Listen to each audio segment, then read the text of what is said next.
Okay, so we're good, Patrick? Running?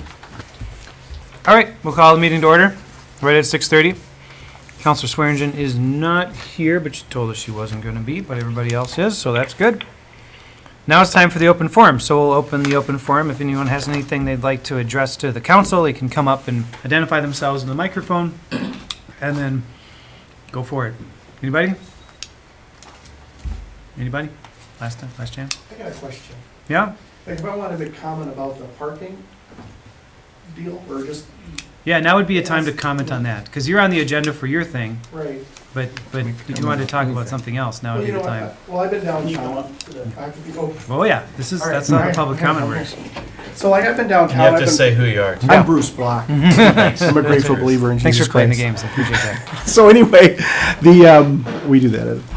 So anyway, I've been kind of, I've had a business down here for 16 years, and I've watched the traffic downtown with great interest. And there are times of the year where we're saturated with parking, and the streets are saturated, meaning that there's no parking to be had. The overflow out at the point is to capacity. And my question is if we're operating like that, it seems like the problems that we have with parking, or the concern or the anxiety or the trouble that we have with it, are happening at that time when we're saturated. But that during that period of time when we're saturated with parking, it seems like to have folks, if their cars remain downtown and they had to come downtown to visit the shops and restaurants and whatnot, they're probably still engaged in those activities, or they wouldn't have their cars downtown. Now, these are all kind of obvious questions, but it seems to me that with having to require folks to move their cars every 2 hours, if they're going to linger in the downtown area for more than 2 hours, that we'd be creating more traffic. It's just kind of an obvious, if they have to move their cars, I don't quite understand how that enforcement will work on that. And then if they, if they get a spot, are they going to have to move it, to find a different spot, or they're going to have to move it 3 blocks up? But it seems like we're creating maybe in order to try to make things fair, we're creating a more hardship in the process. So if I'm hearing you right, you're saying that by actually enforcing and setting a time limit for parking down there, we're actually going to make people move their vehicles more, which would contribute to the congestion problems we have? Yeah, because there's not a really great, you hear people in the city talk about parking, and they're like, well, we have to walk 4 blocks, to get somewhere. That's a parking problem, but the whole downtown core isn't that big. And if it's saturated and there's no place to park, that means that you're at a saturation point. Maybe there's a better word for it, to where everybody's in the same boat. And so if you're requiring people to move their cars every 2 hours in a situation where there's no place to park, it seems like you're not creating a net benefit. You're actually creating hardship. Relative to the convenience that it might afford somebody to swap out a car in front of a specific spot on the street in front of, say, one restaurant. Because if a parking place is to be had 2 blocks down, or even out at the point, that relative to most parking situations in congested cities, that's not a long hike. Right. So anyway, there's that. There you go. Thanks, Bruce. Thanks, Bruce. Something to consider. Anyone else? Public comment? Anybody? Okay, hearing no further, we'll close the open forum, move on to the consent agenda. Consent agenda has a typical 3 items. Unless somebody would like to pull something for consideration or add anything to the agenda, I would entertain a motion to approve the consent agenda as presented. Anybody? There's a motion. Is there a second? I'll second. Either one. Motion, second. Any further discussion? All in favor? Aye. Aye. Opposed? Carries. Okay, so moving right along to the Lighthouse structure encroachment. So why don't you come back up, Bruce? We can talk about this. So in lieu of a memo from Mike or someone about it, we've got the letter kind of explaining the situation. So in 2005, you got an application for the use of street or sidewalk for Sydney's that allowed you to put pavers down on that spot. And since then, there's been a you have a little lighthouse that you put up there, and sounds like didn't. Good. Yeah, sounds like didn't have permission to do that. So. Correct. Yeah. Yeah. So I guess that's where it's at. In the packet, I don't know if you guys saw the letters, 2 emails, one from each property owner on either side.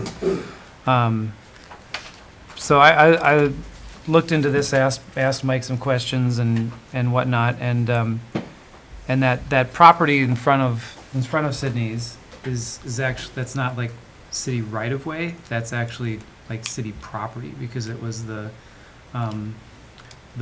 pulp mill property. Consolidated paper that deeded that to the city.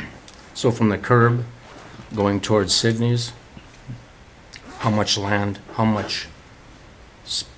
many feet? Does the city own there? Correct. The railing that he has is approximation of his property line.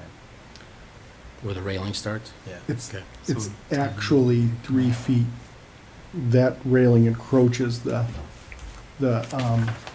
city property 3 feet, So the concrete, the outside edge. the concrete structures that he has, that's holding that lighthouse, the front end of that concrete structure is in what relationship to his property line versus, It's not in his property at all. so it's how far out on is he encroaching? Does anybody know? All of it. The whole thing? Yeah. Yeah. 8 feet. I don't know, I just went down and looked at it because I was kind of concerned, not about, well, what I'm more concerned about is why we haven't ever put a sidewalk through there all these years. I see people walking on the street all the time, swerving, dodging cars, so my concern was, you know, with your structure there, is there room for a sidewalk? Does it have to be moved? I'm just kind of looking in the future, but a sidewalk possibility being through there, and if there's adequate space. I mean, that's a different topic right now, but. Right.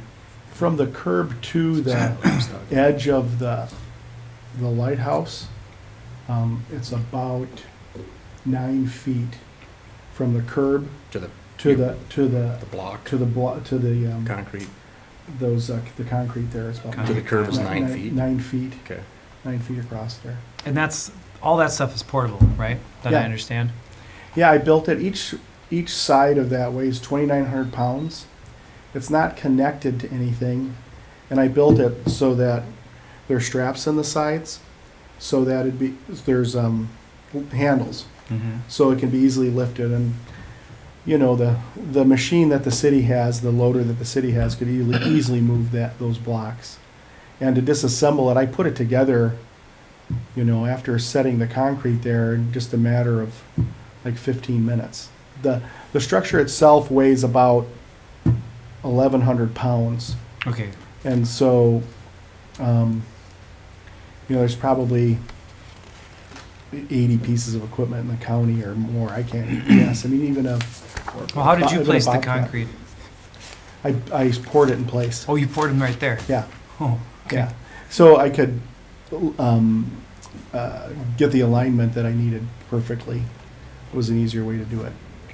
But they're not. It's not in the ground. It's sitting right on top. Those concrete pads are sitting right on top of the pavers, and I primed the pavers so they're not connected to them in any way. Mm. You know, I used some donut oil. It works really great. It was just down the street, and so so that You so serious? they're not so we could lift those up without moving disturbing the pavers. I got the idea on July 4th. It just kind of came to me, and I had thought about it before, but it was one of those things. You know, Sydney's is, we try to make it kind of a refuge for the world weary, and a lighthouse kind of is an invitation into a refuge. And I hadn't, I knew that I had applied for an easement for that property, but I wasn't absolutely sure that this wasn't going to qualify, and I kind of, well, I just have to figure out how to fall on my sword here in terms of not going through the proper channels in order to get a permit for that lighthouse. But I thought it was a good use for the property, and I didn't know for sure that it was going to violate the use of that property and that it was removable. But I got Let me wind. help you fall on your sword a little bit, Bruce. Yeah. Because you're making it sound like it's a red tape issue. But you built this structure on somebody else's property without talking to them about it first. I mean, what if somebody put one of those in the middle of Harbor Park? It's the same exact situation. I think if you showed people, if I photoshopped a picture of that in the middle of Harbor Park, and I photoshopped a picture, and I took a picture of that, and I compared the two, and I asked 900 people in town if there was a difference, I think they would say there's a huge difference. Well, here's the huge Depends on if they're difference in my lawyers, mind. if they're lawyers or not. That's We really the could, we thing. could ask people beforehand. That's the biggest difference. Yeah. Like, that seems kind of common courtesy. When it puts us as a council in kind of an icky situation too, you know, because there's a whole legality side of this that's like, you know, how do we as a council want to deal with this? You know, like the structure itself it's a spit and image replica of the lighthouse out on the point. Like that's pretty cool. But then we also, you know, the placement of it is really problematic in my mind because it's a placement of a private structure on city-owned land that, you know, that is a direct encroachment. And this is not something that the city doesn't know how to deal with. Like, the city has a number of leases with a number of people about using city land for all kinds of different purposes. So that's really the thing is that we want, you know, the city has a way of dealing with this sort of thing, and it, you know, Yeah. puts us in an icky situation because Sure. it would be like if you would have come and asked us and been like, hey man, I want to do this thing, don't think it's gonna impact anything. Look, I talked to the neighbors, they said it's a great idea, you know, and that would be a very different conversation than the one that we're having right now. Yeah, I get that. And we don't want to, like, I don't know, what do you guys think about it? I don't want to talk myself blue. Well, you know, I mean, I think back, I mean, this isn't the first instance where we've had kind of an after-the-fact request to utilize city, I mean, in this case, if it's not right away, it's city property then. And, you know, yeah, regretfully, you know, you're in a situation where, you know, you don't have the right to use that space, and, you know, it is city property. Personally, I don't see how it harms the city in any way, as long as the city has the right to retain that usage should it be necessary, whether it's a sidewalk or any other type of public purpose that might be necessary for that space. You know, I could support, you know, some kind of a license or agreement that would allow us to keep that there, with the understanding that we could reclaim that property if there was a public need for it. Well, I think that even using that language is a bit problematic to say reclaim that property. Like in this instance, I don't think we're giving him any kind of additional rights to that property other than for that structure. If you know that if we were going to go down that route where we had some kind of a lease or license for the structure to remain there, which, you know, I mean that's one of the mechanism that the city has at its disposal to deal with a situation like this, that language should say that, hey, this is, you know, fully acknowledged, this is city land. And Well, and I Chris think has the license. Chris has drawn that We've stuff up. already used it. It Yeah. says all the right things already. Yeah. So I wouldn't worry too much about that. Yeah. It's more a question of, you want to go down that path? If so, I mean, that's I would not- be willing to go down that path. I think it's not a desirable situation. I mean, the ideal would have been that you would put the lighthouse on your property and not brought the city into the conversation, but here we are, so, you know, what do we do about it? Mhm. Or to ask.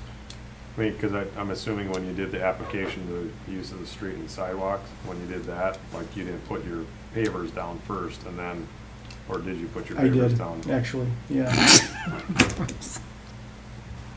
Well, you know, and, yeah, and the Oh, man. the flower Well, who pots. did the cut in the that- curb? What was that? Who did the cut in the curb? I did. No.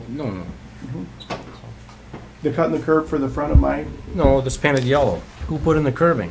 I did. I talked to the state, because the state maintains that. Yeah. And I went and talked to them, and I Okay. said, I want to put a cut in the Okay. curb there, and. Right, that gives Paint you a yellow walkway line. to your business. Yeah. You mean 'cause- just talk to the county? No, the state highway department. Nope. Was it the county? I don't remember. It was Well, a long that's, time that ago. would be a county road, but Is it a county road? I thought it Not was the down there, state. it's not, but, Okay, maybe, but before that it is. yeah. I know, anyway, I wouldn't talk Well, to there's that cuts guy in the about it. curbs all the way through there for the next business over, Mhm. for your there's business, a whole bunch of them, yeah. for the house. I mean, I'm assuming that house that's next door, the city owns some land going into that right away, like it does by Sydney? It's the Across exact the same front. line. Same Yeah. same amount? Yeah. Okay. You know, so the other thing that's gone on here is that, I've been here a few times talking about this, and I've brought up the fact twice in council that I don't have a street light down there.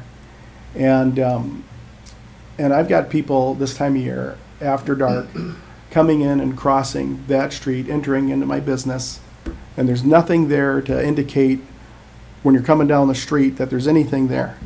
And they can't see the kids running out in the street. There's no, I mean, and the high school kids, they race up and down that corridor, and there's no, that hasn't been addressed. And so, you know, it seems to me like if I were to leave, and I'm not saying, what I'm saying is I think that if I hadn't improved that property, there'd still be 16 feet of gravel between the curb and my business that would be unimproved, and a commercial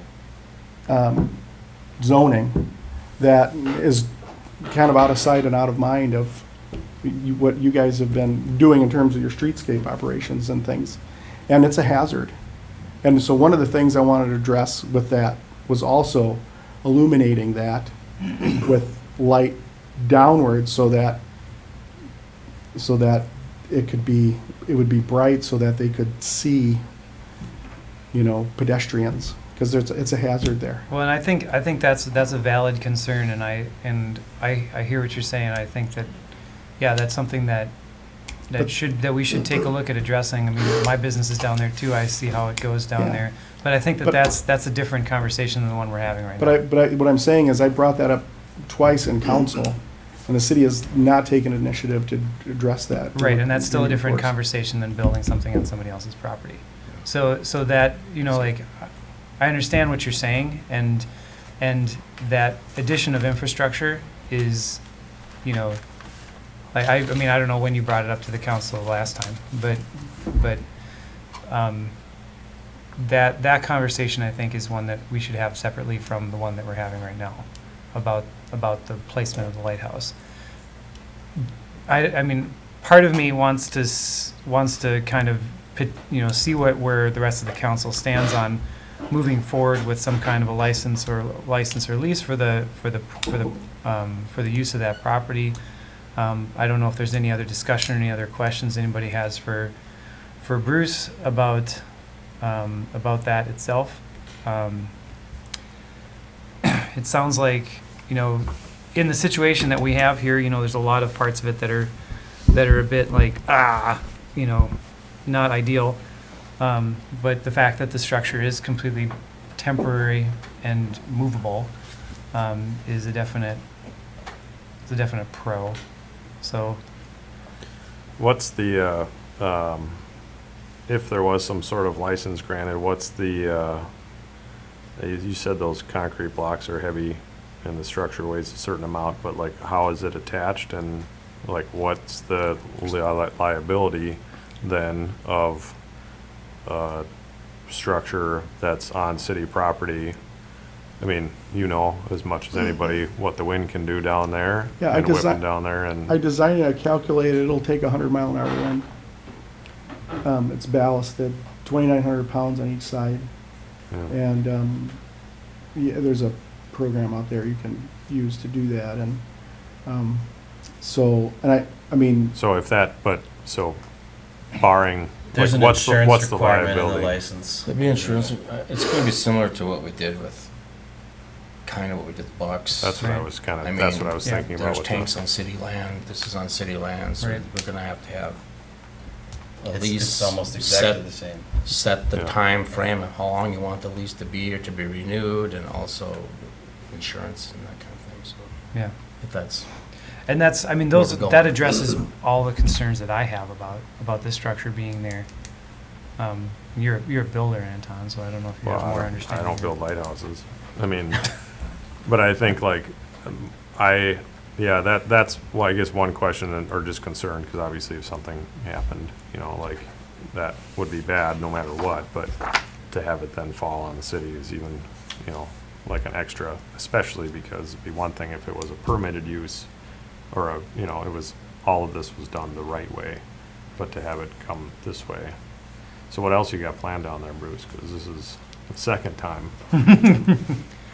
well, you know, yeah, I didn't anticipate the placement of pavers to be a red flag for anything down there. When I did that, it really surprised me that there was a problem with that. And then after I got the easement for the pavers there, you know, I think I came down and asked if I could put city park benches there one day, and I went and got the old park benches from behind that were part of the streetscape and placed them in front, and then and so, you know, it had been a long time, and then I ended up building a lighthouse there on city property. You know, so, Is there any issues with internally lit signs on that? Is that considered an internally lit sign? The That's what I lighthouse? think it is. it's got a light bulb in it. That's the only other thing I saw when looking at that picture at night was Right. and I don't honestly don't know, I just know there is some sort of ordinance related to that, but I don't know what that is. It requires a conditional use permit To have a light. to internally illuminate a sign. when I built that, I didn't want it to be commercial. It was kind of I just got, you know, I spent the winter last year recovering from pneumonia, and I just had gotten my legs underneath me, and for me it was kind of a celebration of, well, I knew that my parents were going to have their 63rd wedding anniversary the day of the parade, and that was kind of part of the whole deal when I ran that float through the parade as the lighthouse. And so I didn't intend it to be a sign. It was more of a celebration of the city. So I didn't approach it as like a commercial. You know, I never intended to paint a pizza on it or even our logo. I just wanted it to be a representation of the city of Grand Marais. A lot of people go out there and look at that lighthouse. I see it almost every other day. I walk out there, and to me, it was just, I don't know, I guess, I have a friend that says art is worship, and so I suppose that in a way it's kind of a, I don't know how to describe it, but it wasn't intended to be commercial, and it's as an advertisement more than a celebration. Well, at any rate, You don't have any sign on it. no, there's no identification on it. So you have to City explain to me is- interior illuminated sign, because my interpretation of interior illuminated sign is something that's interior illuminated, but then it says something, or it has graphics that advertises something. This doesn't have any graphics that advertise anything other than it's a light bulb inside of a lighthouse. So how is that? How do we interpret that as being interior illuminated? That it's advertising something. Well, I think its location is Its pretty location? clearly designed to draw attention to this commercial property. I mean, there's no question about that. Otherwise, let's put it across the street. Well, I mean, I understand if that's what interior illuminated sign means. So a street light in front of my gas station advertises my gas station? that's been missing for 3 years. I'd like to have it back so I can advertise my gas station. By a streetlight? I mean, this doesn't look like a streetlight to me. Well, no, I know that, but it's a light. I'm trying to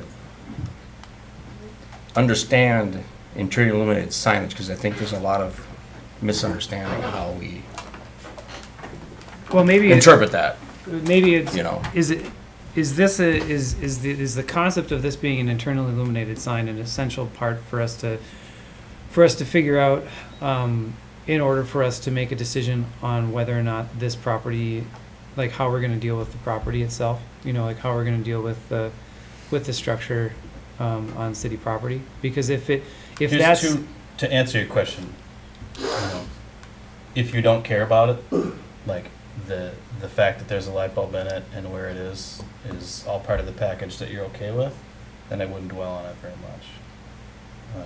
The other piece of it is, and one of the reasons why this pattern of behavior is a little troubling, is we're setting a precedent now, and are other people going to be interested in doing similar activities that, you know, you got to worry about more lights going up because somebody thought it was dark there on city property that just happened to also frame the entrance to their business and be visible all the way up the street. I mean, it's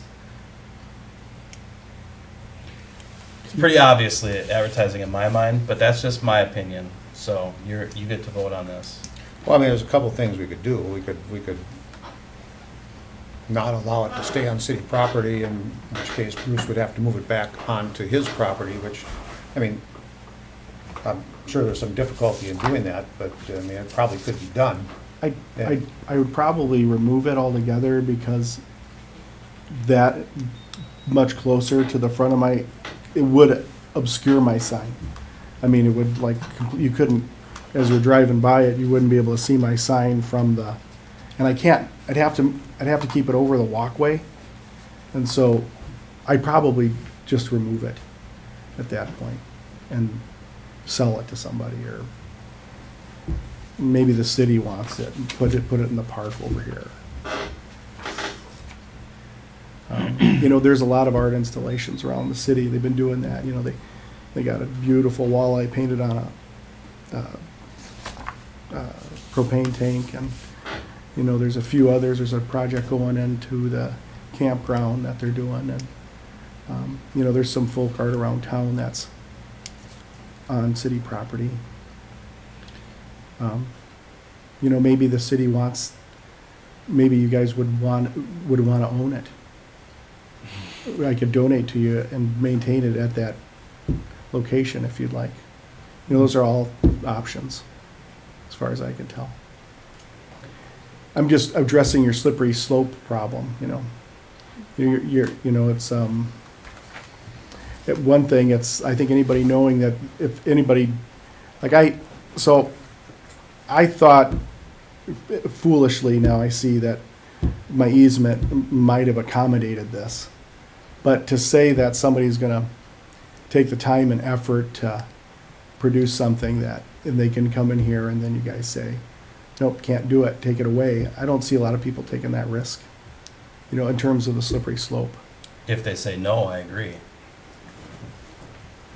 they meaning You. us, the council. Well, and that decision still is up to the council to make in every case, and even if, Even in the case of a license that's issued, Yeah. you know, we just I have mean- to have a You can say no next time, yeah, severance to it. We can say no. if you don't think it's appropriate. I mean, I think the location, to me, is one that's probably the prime reason why I would support it staying where it is, as long as we don't need to use that city property. If there's a need for the city to use the property, then I'd say, fine, let's have it removed. But at this point, we don't have any plans and haven't had any conversation about any plans in the future that would call for the use of that property. And with that, I would, you know, suggest that we try to work through a license to allow the Lighthouse to continue. So is that a motion to start the process of working through a license with Bruce Blackman? I'll make it a motion, yeah, if we want to have that discussion then. Okay, there's a motion. Is there a second to that motion? Anybody? I second it. Okay, motion and a second. Any further discussion on that? And I think we've used the language we've used for the other licenses that include insurance and any restrictions on, you know, reasoning that, you know, we would be able to take that property back and have that, you know, removed at your expense, so. Yep, you you bet. know. Well, obviously it draws attention to his business as far as a sign, even though there's nothing written on it. So I'm thinking maybe along with you, Tim, you know, work out an agreement, but I think if we allow Bruce to put any signs on it, I think we're stepping Yeah, I think that into makes a sense. area where now people are gonna wanna sign city property to advertise their businesses, whereas this is not really Yeah. Yeah, it's kind of a fixture, a monument kind of thing, I understand that, but My, you may wanna, my intention with it is it's to be a perfect half-scale replica of the lighthouse that's out there. mhm. And that's what I'm aiming for, because I'm not done with it yet. I have to put glass in it, and I have to build those corbels, those braces to match the ones that are out there. I've got to scribe them, so I match the pattern. But my idea is that when they see that, it resonates with the walks that they take out on the point and look at that other one. And that's, so I never intended to, or will intend to put signage on that. Well, and those special considerations, like what you're talking about, Craig, you know, I think that it makes sense for us to put a little bit of thought to those and make sure that they're represented in the license as well. So, Yeah, and I don't have any problem with including language along those lines. You know, I mean, personally, I don't think it, in my mind, constitutes a sign. I think it's a feature on the property that draws a lot of attention, but to me, it doesn't constitute a sign any more than the fish on the beaver house or, you know, other types of features we kind of take note of. so I think that the sign thing, that might be something for the planning commission to talk about in a separate conversation of whether or not that qualifies as a sign or not. But, I wouldn't recommend it if you want to have this path. okay, then never mind. I mean, if we, basically, I think what we're saying is that if we authorize a license to be written for this property, then we're pretty much okay with its use on city property. Yep. Okay, That's the way I see it. cool. Any other discussion? Any other comments? Hearing none, all in favor? Aye. Aye. Opposed? Carries. Okay, so we'll be in touch. I'll talk to Chris. This won't take long because it's already pretty much. We've already got the formed, language. So we'll get you a Yep. draft And then we'll be license back. and bring it back to a council meeting. Thank you very much. Thanks, guys. All Thanks, right. Bruce. Have a good day. Ask next time. Yes, I was gonna say that too. Just stop by and just let us know what's going on. Thank you. Okay, calendar parking, second reading. You guys wanna come up? I mean, you don't have to if you don't want to, but we'll get Kristen, definitely. All right, so we've got the second reading of the ordinance. There haven't been any changes in it since the first reading. There Am I have, correct? actually. There have? There's one little well, there's three things I think that are different. Well, yeah, because we changed the time from 5 PM, or from 7 PM to 5 PM. All things that you asked for at the Yep. first meeting. Yep. And then City Council has designated may declare a snow emergency before November 15th or after April 15th in their discretion to provide for snow clearing operations due to weather events outside of the typical season. So And that then the C- November 15th, April 15th is different too. as Okay. It was. Oh, and this November is 1st, your April handout. 30th. Okay, gotcha. So with that said, take it away, if you want to, or else we can just straight up debate it. I don't know. Sure. Mr. Mayor and councilors, thank you for spending time to consider changes that could make plowing and clearing snow more efficient for the community, for both the county and the city. I'm sorry that I couldn't be here for the first reading of the ordinance, but we did, had the opportunity to meet with Mike and Patrick. We did take some of those questions into consideration as the mayor outlined and have made some changes to the ordinance that is before you this evening. One of them being changing the dates. Used to say November 1st to April 30th. Now that is November 15th to April 15th, allowing a little bit more time for those shoulder season business activities. At the same time, if we do receive a large snowfall before November 15th or after April 15th, that could be a snow emergency that the city declares. That is the other change in the ordinance from the first reading, is that a snow emergency could be declared. One of the questions that I received, and it's a good question, as this ordinance has been talked about in the community, is why don't we do snow emergencies year-round? Why are we even considering calendar parking? And it would take more administrative time, both at the city and the county, to manage a snow emergency as Minneapolis or St. Paul does, for example.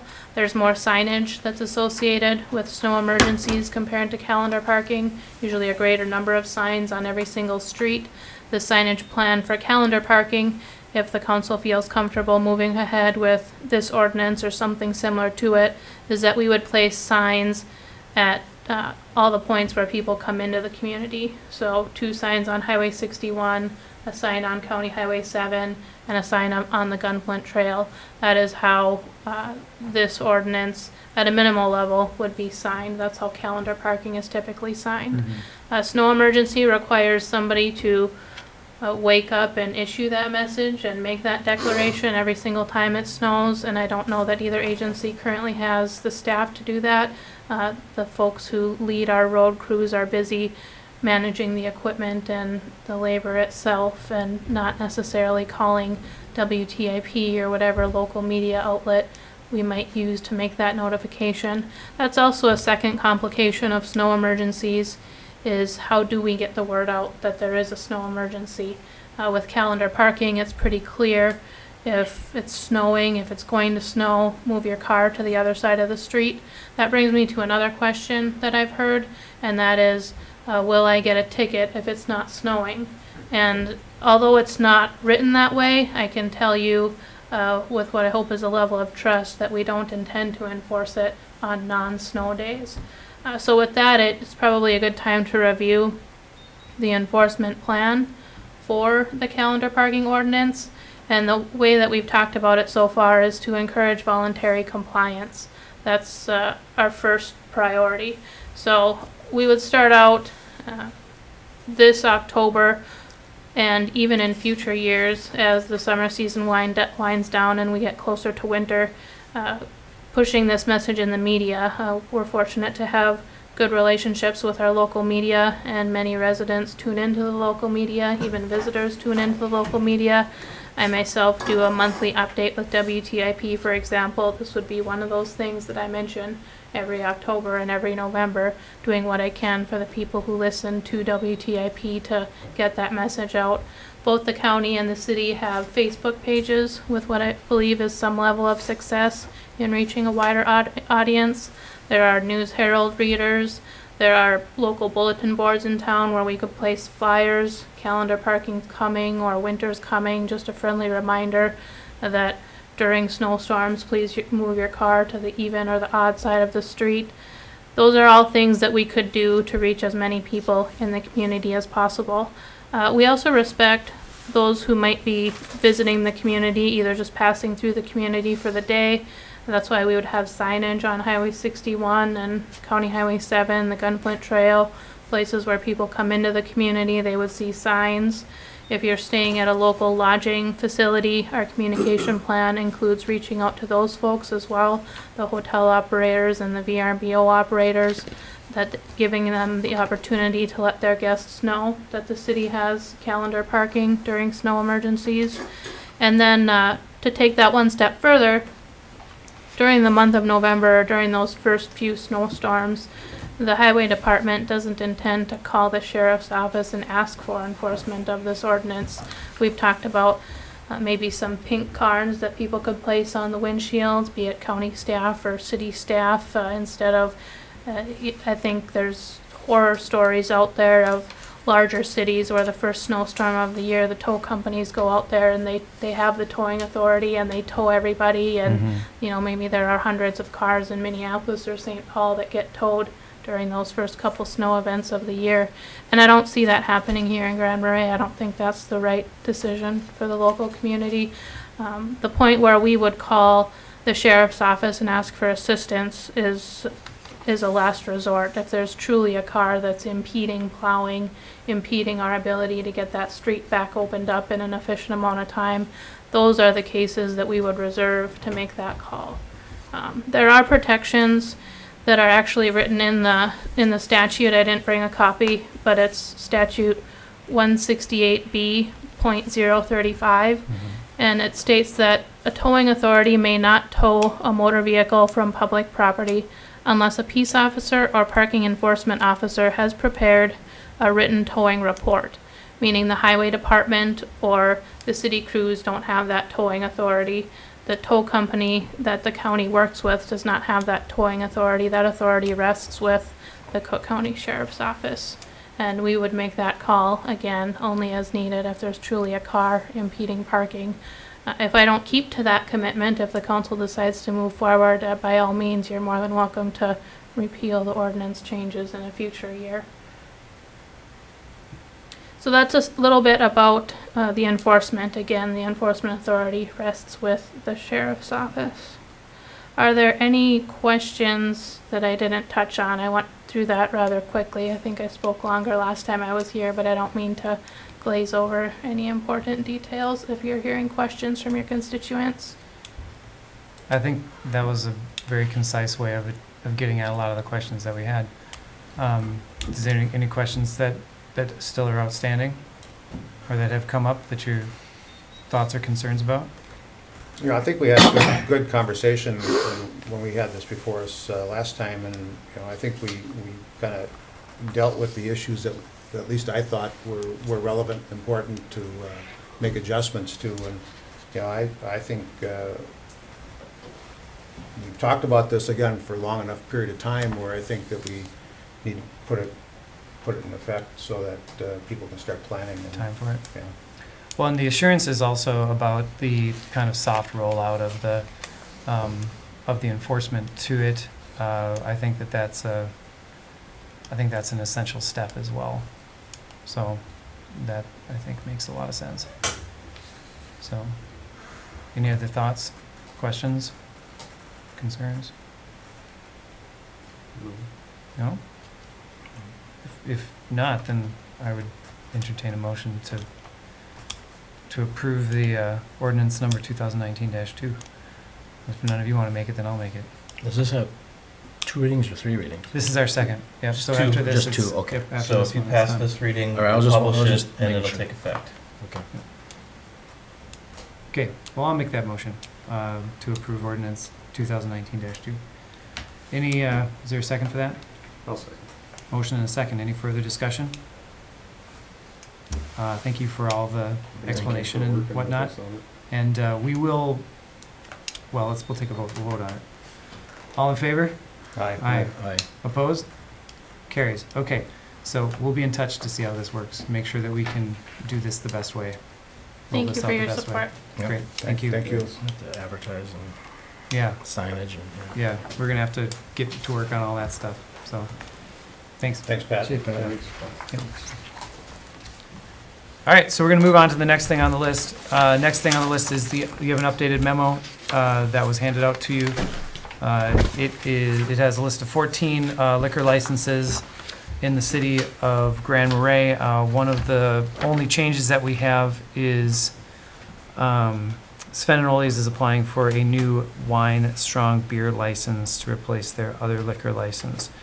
So that's the only change in the applications that we have before us. I make motion to approve the liquor license renewals as presented.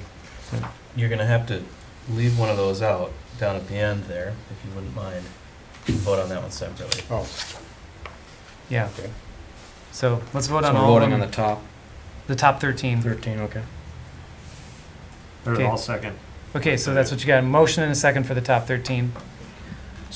I want to add one more caveat that I hope you'd include in your motion. Our ordinance doesn't allow us to grant a liquor license to someone who owes the city money.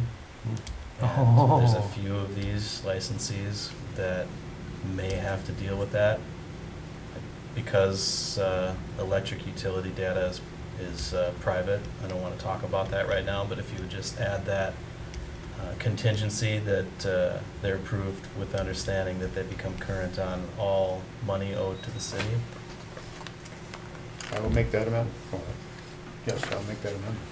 I'll second that amendment. Okay, got it. So then we've got that change made. Any further discussion on this? Hearing none, all in favor? Aye. Opposed?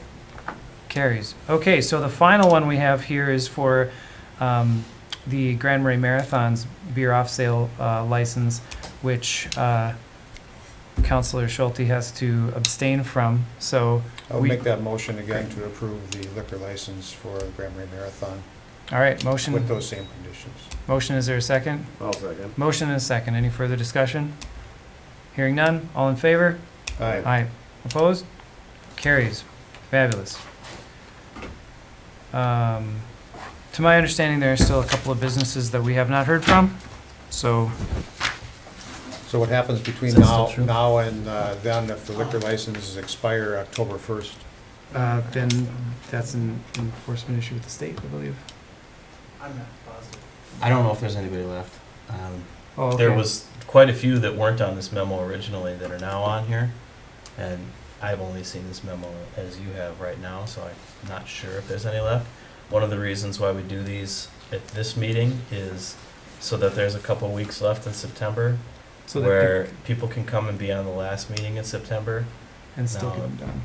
That there's a chance that their renewals won't be processed and they might miss a day or two in October if that happens. But Case for you us, know, we're we out. gave ourselves a little time just in case. Correct.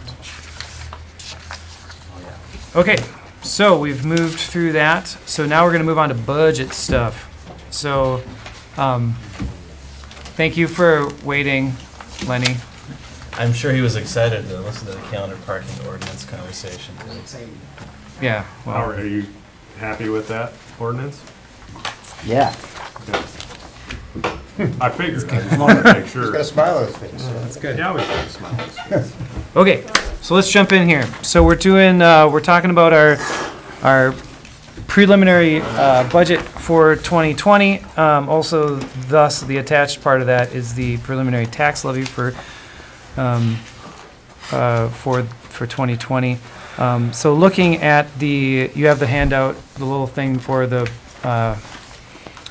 government buildings, public works facility, animal control, highway, streets, and roads. Those are all the ones that fall under your department. And what I'm looking at is a relatively modest $20,000 increase in overall budget, most of which falls into your payroll and insurances. Any other market things that we need to be aware of as far as upcoming projects, upcoming replacements, upcoming expenditures of any type like that? Not other than our new truck, sander, and Right. plow, which, it's the only thing immediate. But didn't we already buy that? You did. Yeah. So so You that- bought the period. truck, but you actually haven't bought the plow and sander yet. But you've authorized it. Yeah. Yeah. So you haven't bought the plow and sander. Well, It takes I time. believe it's ready. Okay, cool. So I guess do you open up? Do you guys have any questions about the budget? I mean, I looked through it and it looked like really we're starting to for the public works facility, we're starting to level out the expectation for budgeting for the operation of that building. For other government buildings, it seems like the budget's going down slightly. For the streets, that's where most of the budget increase came from, it looked like, which is not that surprising. Part of that is a phenomenon of where they spend their time. Mhm. So the 3 employees in this department will code their time to either buildings or streets or whatever function area that they're actually working on. So when we put this budget together, we have to assign those hours to these different departments. And there's a little bit of, you can see that the salary for maintenance of the buildings is down a little bit, the salary for cleaning is up a little bit. So there's a little shifting around of that as well. And, you know, the most important part about the budget here is not which chunk does that fall into, but that all of it is in there somewhere, because all of these departments end up being property tax supported. Right, because these are not income generating typically. These are all Yeah, a little bit. services. A little bit. You know, about a quarter of this budget comes out of, is spent on capital outlay, whether, you know, investment in buildings, or equipment, or street repairs. Are we feeling comfortable with our capital outlay, set-asides? You know, I know we haven't done any seal coating in a number of years, and probably are accumulating some money in the fund. Yeah, we've got quite a bit of money in that fund, but that was also, the discussions that I've had about that is that a lot of that conversation needs to happen in, or makes more sense to have that conversation in conjunction with counties' projects to Really like to. chip and Well, seal I mean, coat. I would agree. My question is just, are we being, are we setting aside the right amount of money for those projects, even though they're not occurring on a regular basis, so that when we have those Yeah. scheduled to do, that we have the resources available? Yeah, and I don't have a good answer for that at this time, you know, whether it's enough, you know, it depends on the project, you know. We've looked at, the most complicated one is the street Street reconstruction. reconstruction. And, I mean, 75,000 is not enough It's on an peanuts. annualized basis to pay for all the pavements that we own. So approximately 100 blocks of pavements, and if we were gonna replace them each every 40 years, it would cost us more like 400,000 a year. So this 75 is not intended to cover that entire amount. That if we put all of that in here, then we'd be saying, we always intend to pay cash for street reconstruction projects, and we don't.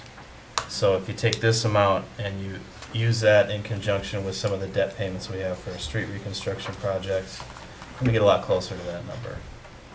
So it's really hard to say, is this enough?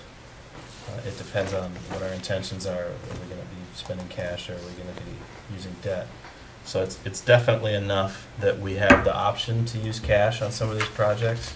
So we're planning on using some cash on the Highway 61 project. We're planning on using some cash on the First Street reconstruction project, and that's what's being accumulated here.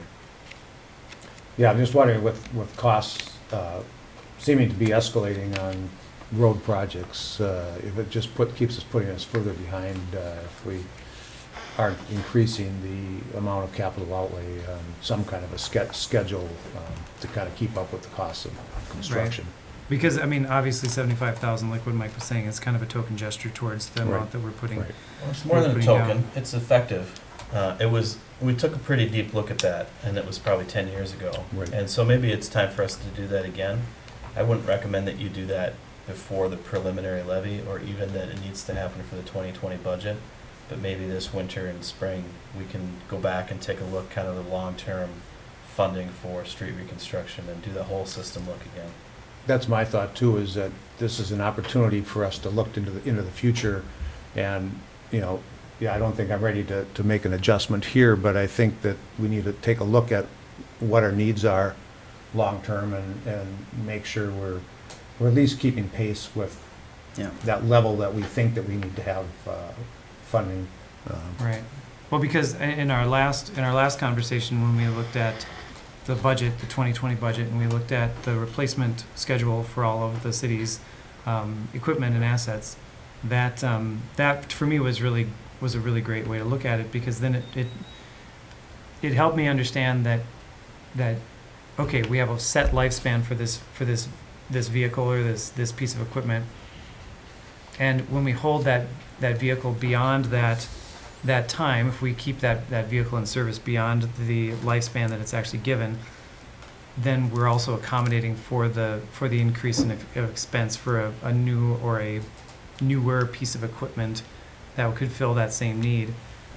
So that part of the budget I'm not that worried about, but I do understand, like, for buildings and for the street reconstruction and things like that, that those are parts that, you know, that's harder for us to actually anticipate the total cost of those things because of the engineering fees and what potential other projects might be absorbed into those projects. In a lot of our departments, this capital outlay buildings code is not covering the concept of the entire building. So particularly here, this general government buildings and plant is basically city hall building. And 10,000 a year is a token gesture. And Patching a hole in the roof.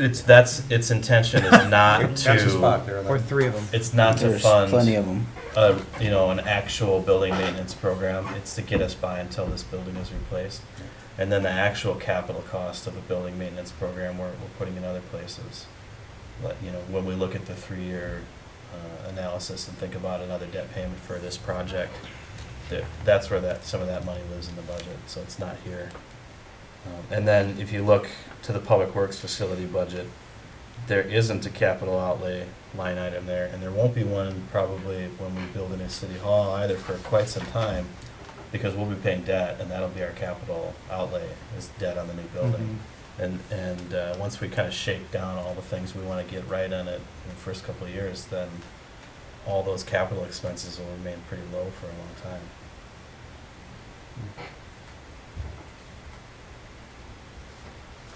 Any other questions for Lenny on this one? Anything else we should consider from your guys' point of view? Any closing comments from you? No, not at the moment. All right, well then we're gonna move on. Thanks for coming down, Lenny. Thanks, Lenny. Dave, you can come up, and then we'll run through your budget. So just like I had mentioned with this streets and maintenance budget, modest increase in expense. At the previous budget workshop, we had talked a little teeny bit about the income or the revenue projections for 2020, but I think I'll let you take that over. Go for it. Well, Mike was so good to supply that chart that looked very nice for revenue growth on the margin. Probably about 50,000 a year, Mike. Yeah. So that's what we presumed for next year. 2-3% is usually the incremental rate hike. Mm-hmm. That's usually something we can bank on. Occupancy, we generally freeze. We think we'll finish at about 1.2 this year. So 1.215 is conservative, but it accounts for that expected rate increase. Yep. And that's for revenues. That's for revenues. Yep.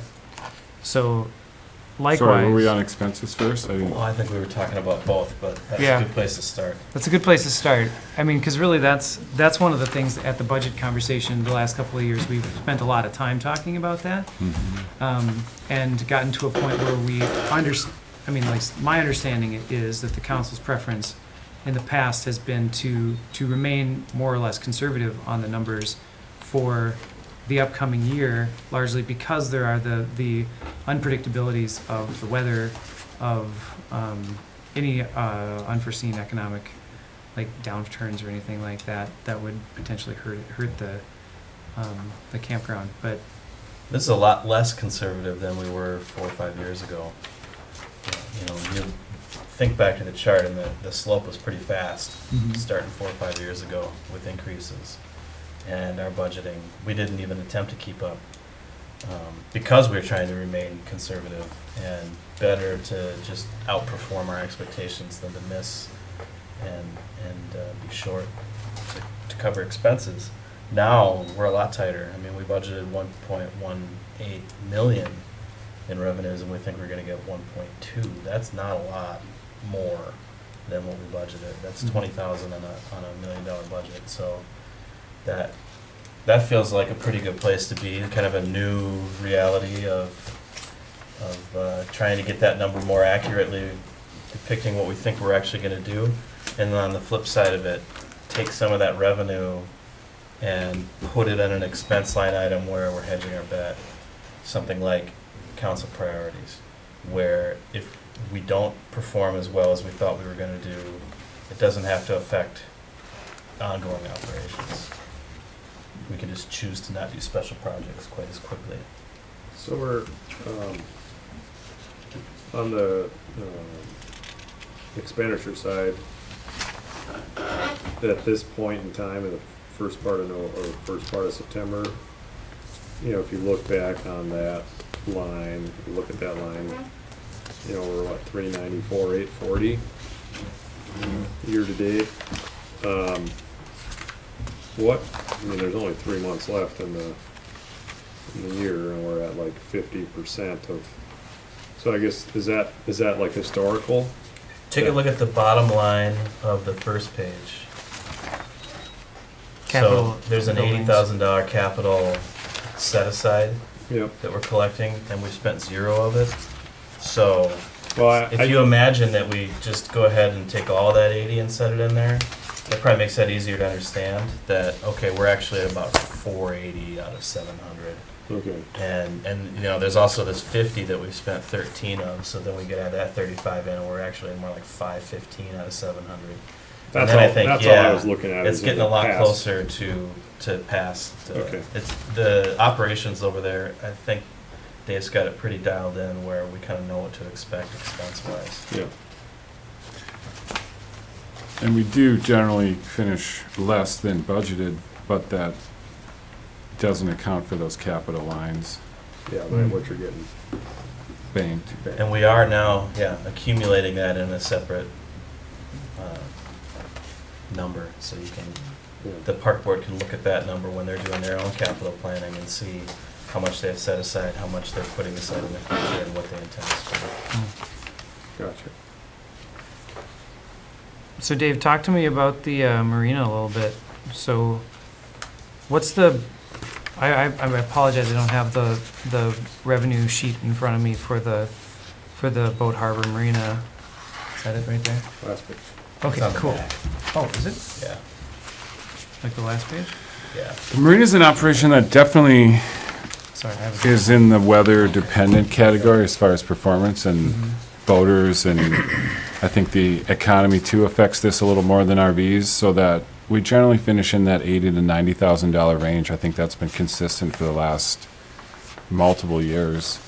You know, fuel sales is really the biggest of the variables. Right. You can have a because couple big boats come in and it changes our year. precisely. Yeah. Like the bigger trawlers and the circle tours, some of the diesel sales can be, you know, $1,500, $2,000 on just one boat. And this summer in particular, I noticed that not a lot of those sales, not a lot of fuel sales like last summer. And yet, it's, you Still know, holding in there. that's these sort of placeholder numbers, 45,000 on the docks. That's pretty consistent. The rates haven't changed. Dock rates aren't like RV rates. We feel like the $1.50 a foot is how we price the docks. And that's been the price for a number of years now. It's consistent across the lake. Other marinas charge $1.50 to $2 a foot. So there's been not the same increase of rates in the marina as we've seen in the campground. Seasonal rates, though, do have that same 2 to 3% that the seasonal RVs pay. So, yeah, it's a very static operation. It has been cash positive. I would take credit for a reconfiguration of the docks themselves back in around 2010, 2011. Really, when I first started to pay attention and be in charge down there, I noticed, well, we can get a lot more boats in the same amount of space. Right. So once we reconfigured the finger piers, we started making a positive cash flow. Cool. Yeah, I was just looking at the budget number for expected expense 69, and I knew that we had historically made a little bit Yeah. on the marinas, so I just wanted to double check if that's where we're still going with that. And Yeah. it looks Yeah, like it's interesting to we're note that increasing that. scale-wise, of course, we've spent a lot of time talking about the golf course a week ago, because, you know, $100,000 revenue. The marina's not quite there, but there's a lot of potential in the marina. There's a lot of potential. Boaters are very affluent. We continue to hear that requests for better marina services from the transient boaters, and if there was ever an age or a day to focus on a portion of the operation that has potential, it would be the marina.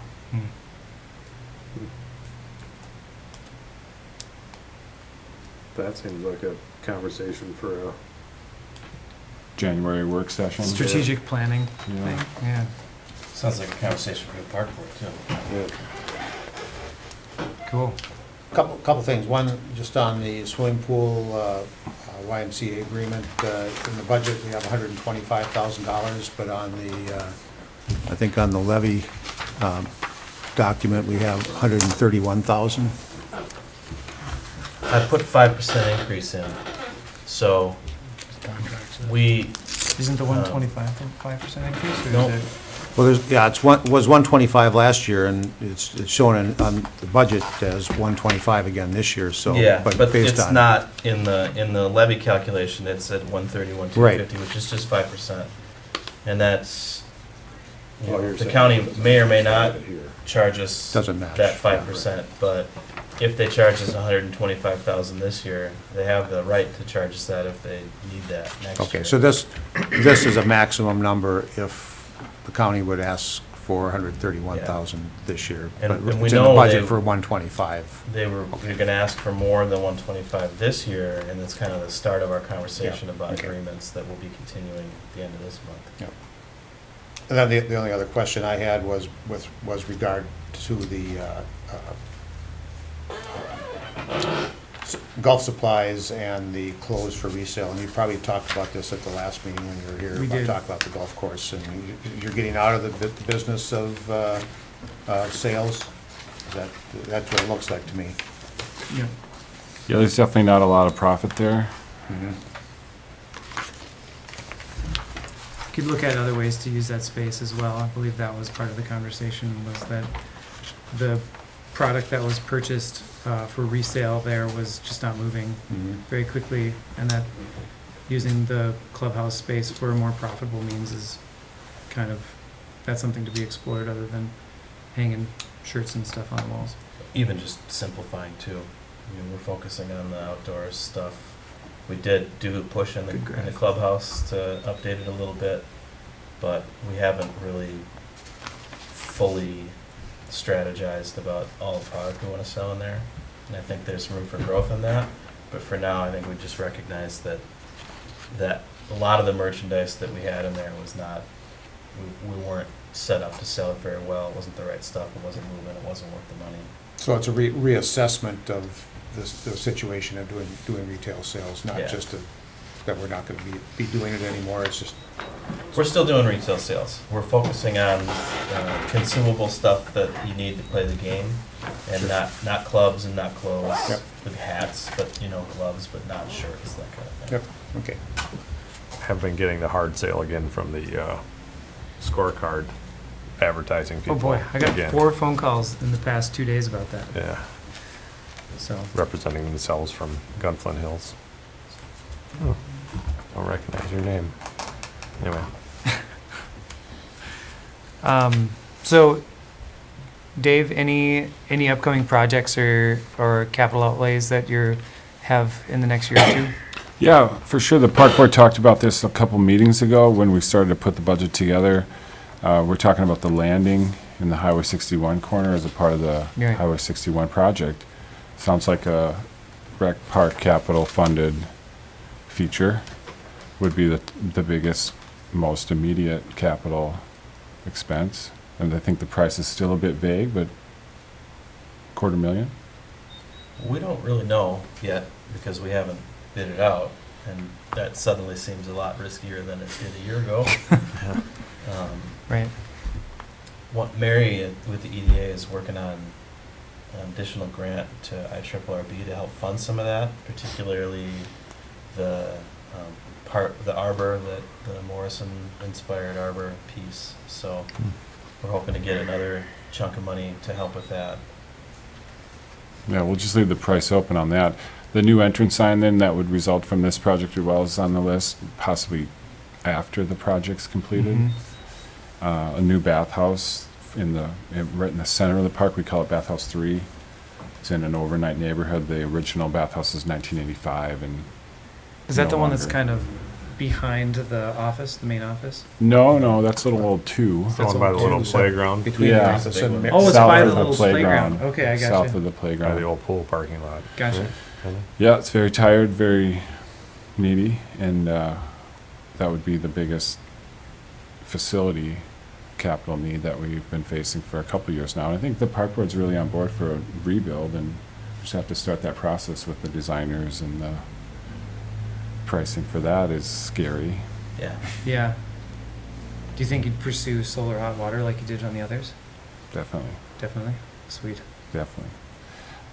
Other smaller ticket items would be like a revisit of the master plan, a revision of the 2019 master plan in an attempt to secure the regional significance Cool. designation with the Greater Minnesota Regional Parks and Trails.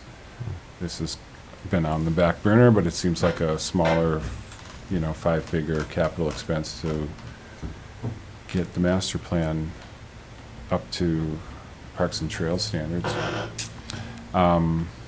We continue with the idea of site upgrades, like almost on an annual basis. That's part of those set-asides in the 80,000, 50,000. 20,000 is kind of our annual budget on electrical upgrades at the sites themselves, which we've been spending pretty efficiently over the last few years, as well as paving the needy park roads at about a $20,000 a year investment, and the site amenities like picnic tables and grills. We would like to continue to buy new. Cool. So those are smaller ticket items. But there's, lots of talk at the park board. If and when this master plan is reopened, there's Boulder Park and Coast Guard parking lot, and with the Parkside Public Access projects that's moving with the DNR and the, redeveloping the point in the park down by the old Public Works, that could develop more than just what the DNR is planning. We could complement their design. Mm. There's talk of additional sites in that group camping corner that's right across from the pavilion. There's those pines that are adjacent to the substation. Totally. There's a really beautiful corner, and currently just sold as group camping for not a lot of revenue.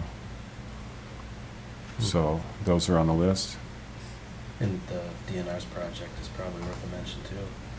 Yes, I did mention it. Is that land But outside? we've already got of the money for that. That land is outside of the scope of the parking then? Yeah. DNR parking? Yeah. That they're laying aside? Okay. Yeah. Yeah, their plan is really, you could overlay the existing gravel area, and not even all of it. Just the stuff that's kind of past the last clump of trees. And Yeah, then so if like they the- do a phase two, it would be where our buildings sit The right now. buildings, right? Mhm. So Sitting on. all that grassed-in area where the substation was is ours Yeah, there's room there to, to develop. yeah, put inside. Be some nice sites in there too. Be heavy beaver activity there, but. Not for long. Have you had Well, any, it's have you nice had to have any a beaver healthy- issues this summer? I'm sorry? Haven't had any beaver issues this summer? I don't believe so, but Knock on- they usually come in this time of year. I didn't Oh. think, I kinda thought the beaver had left where we have our boats over here by the, but Yeah. no, I was down there 2 nights ago and there's one swimming around with some branches in his mouth. Nice, it's getting started. But there's nothing in the water there's no food or anything bare, there's nothing, they're just started now, so Oh, man. Yeah. they're Gotta back. be This is looking. when we started last fall. This is when we start seeing it. I thought seeing they it. were gone. Yeah. Fair enough. Any other discussions, any other conversations for Dave about the park budget in any way, shape, or form? Thanks, Dave. It's always Thank you. good to see you all. Thank you. Thank you for all your support. I really appreciate it. Thanks Yeah. for all the work down I there. do have some exciting news that we were selected as the best local campground in this month's issue of Lake Superior Magazine. No, good. Nice. It's the best Wow, of there you issue. go. So that Yeah. I didn't get to the park board in time, I was a little late for that, yeah. but I didn't have that news for the meeting, so Oh, okay. I wanted to share it with you all. Super. Should help Thanks. business next summer. Yeah. Just what we needed. Tell everybody on your team down there that we really appreciate all that they're doing. Yeah, we have excellent staff, it's true. Can tell. Thank you. I've Thanks, gotten a Dave. lot of good feedback this year from people who stayed at the campground saying that they had a really pleasant time. 4.5 star Google average. Better than the iPhone 10. Was that the Alright. project? Now that's going forward next year, next summer? Oh, there it is. Was that the That's their kind of intention. the feedback we That's got? the timeline. Yeah. The timeline, okay, was that? I think there was there's some moving parts that could put that at risk, but they're intending to do that and moving towards that. So we'll see. Cool, thanks, Dave. Thanks, Thank you. Dave. All right, so let's move on to the preliminary levy conversation we have here. So, we have a couple, before our previous city council meeting, we had looked at some numbers, and the preliminary levy increase that we had been talking about at that point was a 4.83% increase. Look through these numbers, the amended numbers that we've got here, took about 10 grand off of the total levy expense that came out of the golf course expense budget, I believe. And more revenue than the Or expense it's just side. increase in revenue. Yeah. Okay, so an increase in revenue for the golf course then would then move the levy increase percentage down to a 3.96, putting the total levy amount at 997.010, or 997,010.94. And that's based off of, obviously, the sheet that we've got in the next page there. So I don't know if you have anything else you want to say about that. I mean, I think we went through a lot of this before our previous meeting. So this will probably just be a rehash of that because it looked like a lot of those numbers stayed pretty much the same. They did. There haven't been any additional changes since your last meeting to that spreadsheet, other than the golf stuff that we talked about. That I'm recommending that you pass the preliminary levy at this number. Some of the things that we'll spend some more time on before the final levy. We're gonna need to spend a little more time talking about golf. But some of the bigger areas are when the utilities budgets are done, there's a lot of potential for shifting of expenses, including water debt payment that was canceled, and maybe the water would take over one of the levy-supported payments, including electric potentially upping their franchise fee to something that is a little more market expected. It's pretty low right now. There's also some other thoughts we've got about that, utilities budgets that could affect this. The other thing we want to see is just how we do in the golf course and rec park this year. We think we know where we're going to be at with the rec park, but it's nice to actually just get done with those revenue numbers and see if that's something we need to go back and revisit. We'll also spend a little more time looking at capital improvement planning before you have to pass a final levy. So although we're at just under 4% now, and any one of those items could potentially lower that if you wanted it to. We've also talked about some potential increases in the budget that we would use some of those savings to fund if we wanted to increase capital budgets in any of these departments, for instance. We could look to some of those other areas. So I'm feeling very comfortable where we're at right now. I think if you pass this and then you tell me in December whatever you want that number to be, we'll find a way to make that work. So here we go.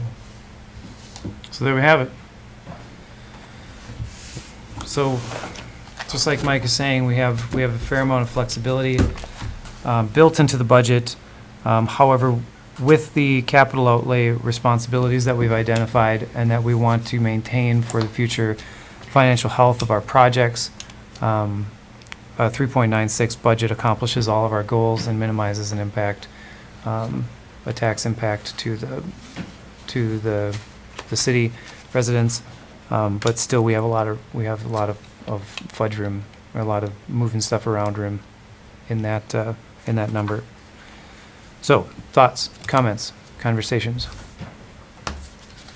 I'd make a motion to set the preliminary levy at 3.96. There's a motion, is there a second? Did you pass that resolution? It's resolution 2019-6. Oh, sorry. Yep. You bet I would. I'll second that. There Okay. it is. Motion and a second. 2019-06. That's the one. Can you believe we've only done 6 this year?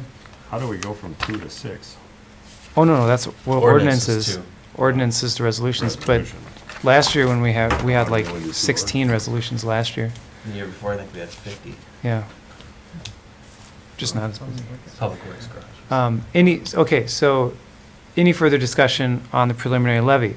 I will take this opportunity to identify that, just to remind everyone that once we set the preliminary levy, we can decrease from it, cannot increase beyond it.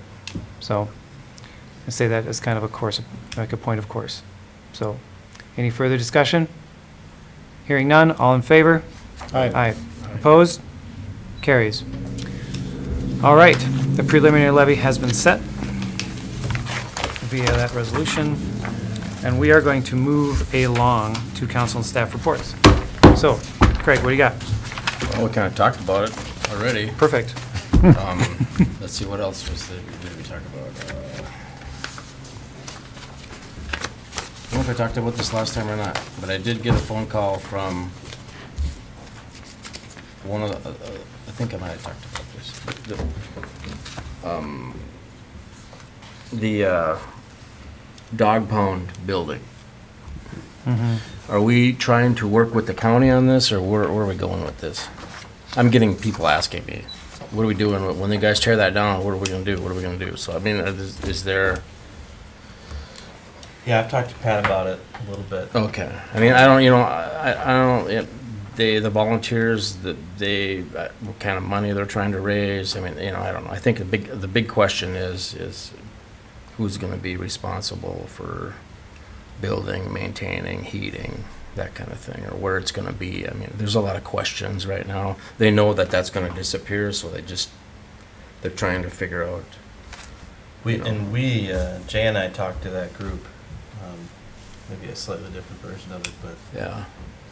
what, a year ago, and I sat down with them a couple months ago. and kind of had Okay. a few ongoing connects with them, and our advice at that time was that they really need to get the county rolled in on this, and Okay. they've done that, Okay. and I think the county's having some Discussion. significant conversations about how to resolve it. So last I talked to Pat, he had an upcoming meeting this month, and when they were done with that, he'd let me know what's going on, and we'll figure out what the next steps are.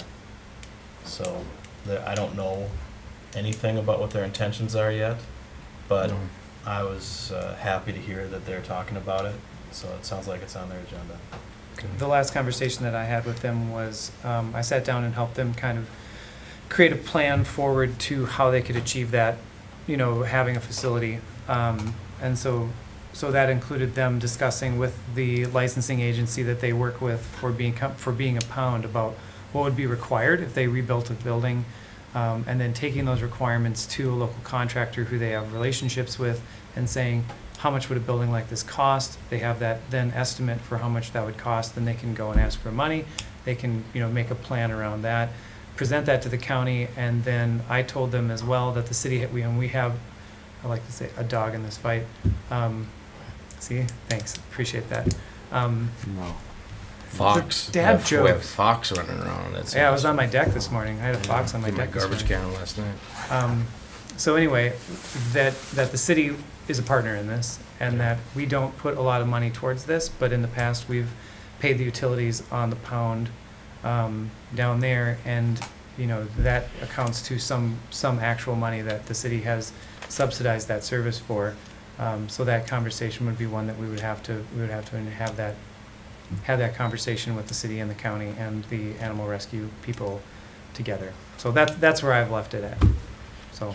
And I think it's worth letting the county develop their idea a little bit more before we try to talk to the animal advocate group about this.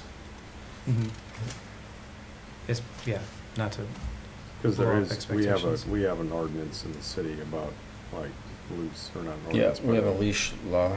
well, that, but there's, well, at least the way I understand, because I feel like that's happened in the past where if you call law enforcement because there was a stray dog, like, walking down the streets, if you were in the city limits, they would come and pick it up and they would bring it to the pond, but if Yep. you were out of city limits, then it was just they don't respond.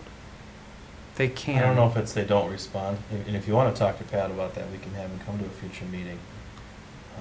But one of the things I do know is that he recognizes that the Cook County Sheriff's Office has a responsibility here because of our contract with them. Sure. So that's kind of why he's taking a leadership role in this. Gotcha. Anything else?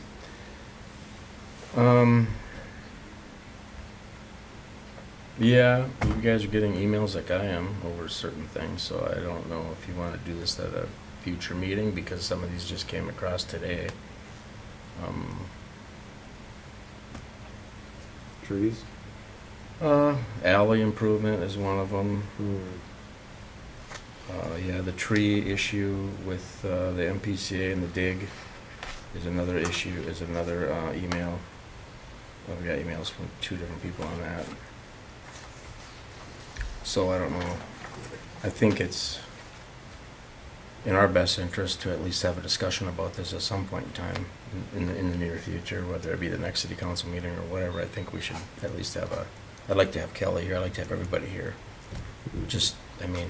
On the alleys particularly, or? Well, Ally's one of them, but then you were at the meeting with the state, with the tree, and that stuff is still going on. I mean, there's still people calling Bach, there's people calling the MPCA. I'm getting letters from people telling me who I should be talking to. So, I mean, I think we should have a conversation about it. Where it goes, I don't know, but just ignoring it, I don't think is an attitude that I want to take. Because I know in November, somebody's going to show up from the state and start cutting down 9 trees. And if we don't have a discussion between now and then, you will be having a discussion with 300 people sitting here. So you kind of got to take your pick on how you want to approach this. Whether there's anything anybody can do about it or not do about it or whatever, I just think we should have a conversation about it. Cause Yeah, I agree. you know, there's things going on in the background right now. And I think we all know that. It bears having a conversation at the council. Right. To at least let the public know that we've. What's going on. Acknowledged their. Right, because right now we're not acknowledging anything. Yeah. Except for if somebody says something. When the camera shuts off, we kind of have a few words. And I mean, I got emails. Yeah, I mean, I think we're all getting Yeah. those same. I think we emails, should have a so. conversation about it. So Do you want to start right now? I'd rather have Kelly here. I'd rather have everybody here. Just want to put it on the next agenda? I think that would be smart. Okay. I would likely will not be at the next council meeting, so we could do it that first one in October. Well, Start yeah, really pushing I it think, down. I think, what is it today? Yeah, we have another meeting, and then the first one in October, I think, would be wise. You know, I mean, you're gonna get more emails between then and now anyway. So I'm just whenever we saying. do talk about it, then I'll have some more information to come forward as well, because I've reached out to a couple of people who work for the University of Minnesota to see if we can get more specific information about potential options for those Well- trees specifically, and I've also reached out to the NPCA to get more specific information. However, everything that I'm getting back from the NPCA is pretty much what was in the WTIP article that they did, where they interviewed one of the people from the NPCA. I got some So- information just yesterday, and I'm kind of concerned about it because this is the first time I've heard about this. This is from the NPCA. Well, through another person who talked to the NPCA. That there's a vapor leak in the cobblestone building, and that's a hazard. And this is the first I've heard about our ground contamination in that area being a actual vapor leak. There's I vapors. mean, like coming out There's of the vapors ground. coming out of the soil that's hazardous and dangerous, and I have never heard of that ever. Well, they haven't told us that either. Well, the head of the MPCA told somebody that. This is what I've heard now, so I'm going to verify that tomorrow because I've got her name, I've got her number, and I know a little bit about what the MPCA is up to because I dealt with purchasing the Como property a few years ago and had to Right. deal with the MPCA on that whole thing. So I'm just concerned of how this information is getting out, because if that's true, then why doesn't anybody know about that? I mean, it seems to be a pretty dangerous thing if that's an issue, but, or, you know, what truths or untruths are being talked about right now. That's kind of what I'm concerned about. And, you know, then that leads into, well, that's gonna kill the trees anyway, and then that leads into all this other kind of stuff, and then I'm just thinking, my God, those tanks have been removed For 20-some years Yeah, ago, exactly. so, you know. Well, certainly, I mean, tell Mike what you find out, and then. he Well, can I'm gonna let make us some know. phone calls tomorrow, because I gotta find out what's going on here. I'm hearing these things, and I just, yeah. I've got contact information for their project manager too, if you. Well, I don't know who their project manager is, but I've got, it's a woman's name, and that's not who I talked to a few years ago. They must have It's changed a few times. changed a few times since Yeah. that property deal, yeah, so. But I think some follow-up, and I also think a meeting, just to talk, put it on the agenda, we should talk about this, and whatever information anybody has, I think we should kick it around a little bit to try to at least address some citizens within the community that, you know, that are concerned about certain things. That's Right. all. I mean, I think You know, it's fair. you raised the question too about the alleyway and the letter that we all received. You got that I letter? I did respond to it to let them know that, you know, we had hired a consultant to do an assessment. I got a phone call And from, that we were going to be going to those owners with that information once that was received by the council. And okay, the whole idea of an assessment was something that had nothing to do with removal of the electric utilities. It was about, and it really, we hadn't decided any kind of fashion about doing any assessments or anything like that. I also had a conversation with one of the property owners on the alleyway about that very same thing, and responded to give the explanation that all that conversation about assessment was basically a protocol Mhm. action, and that there's the movement of the electrical utility, the moving of the hydrant, those kinds of things are, in my understanding, pretty planned. Like, those are, We'll be moving the electric Yeah. utilities Could in be the next next couple week. of weeks. Yeah. Next week, Yeah. maybe. yeah, Yeah. so that stuff is not considered in the improvements that we were talking about. So that, yeah, anyway, I've had those conversations as well. I think that, you know, getting that information out to the people on the alley so that they're not intimidated by what Yeah, I mean, I just didn't we're not want, talking want about. the property owners to start thinking that we were doing something that, you know, rather than doing investigation and trying to gather some information to present to them as the property owners and involving them in that conversation. Right. okay, Okay, that sounds good. thank you. All right, Anton? Oh, I don't think I have anything. Just, we had a PUC meeting today, and a couple of things we talked about. One was the electric department report on some of these improvements that are going to be happening. And there's 3 projects that are going to be happening, and all somewhat related to the Highway 61 project. You know, the first is the alley between 4th and 5th that, you know, is going to be happening, as Mike says. You know, I think the crew is going to be in town starting next week, and when the actual projects, you know, get done, it's going to be sometime after that, but this fall, these projects are going to be completed. On the Gunflint Trail between County Road 7 and Highway 61, there's also going to be work on that 3-phase line along the west side of the highway. Again, just to I mean, maybe you can explain it better, Mike. We're gonna bury it.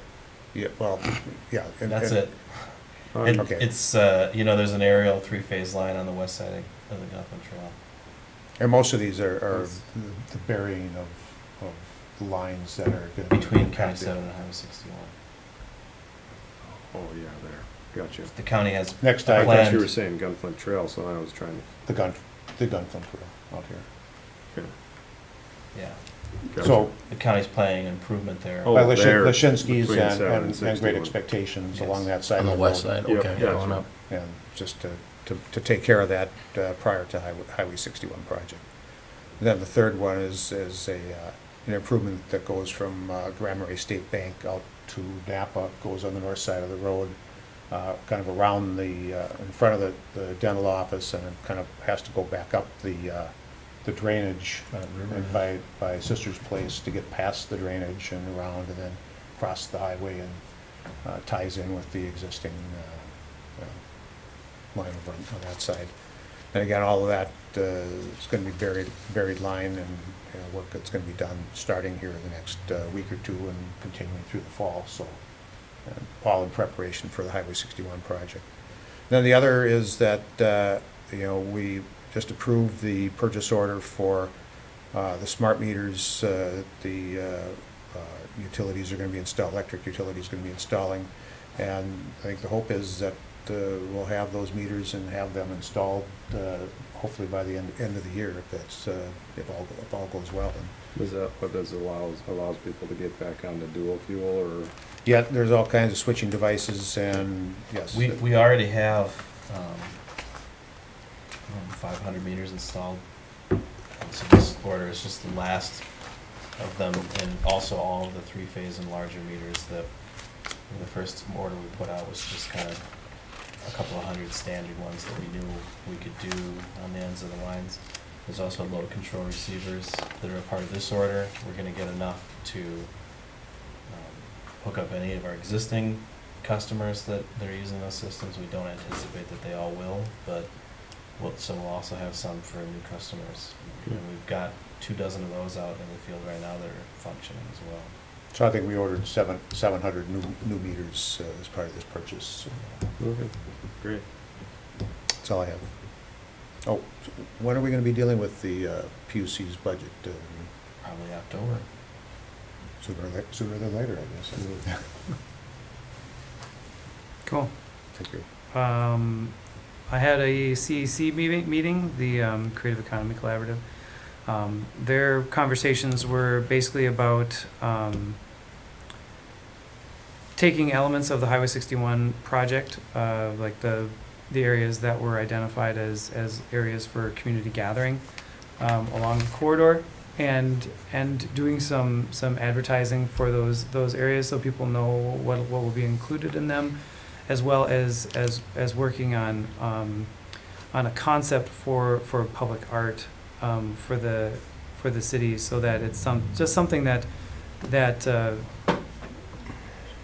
some expectation, like a list of expectations for what that means. What does it mean, public art in within the city? And that's something that they're going to approach that as kind of a long-term project, to try and define that and try and have something that encapsulate what that means for the city. So I don't think we shouldn't expect to hear anything from that group about public art for a little while, because they're going to be doing some time feeling things out and gathering information and observing like the attitude of public art around the community. But they may have some elements of Highway 61 that they would like to put together some marketing around, and say like, hey, this is one of the public art pieces that we're talking about. This is one of the amenities that we're talking about in the 61 project, and may want to tap into some city resources for running those marketing bits.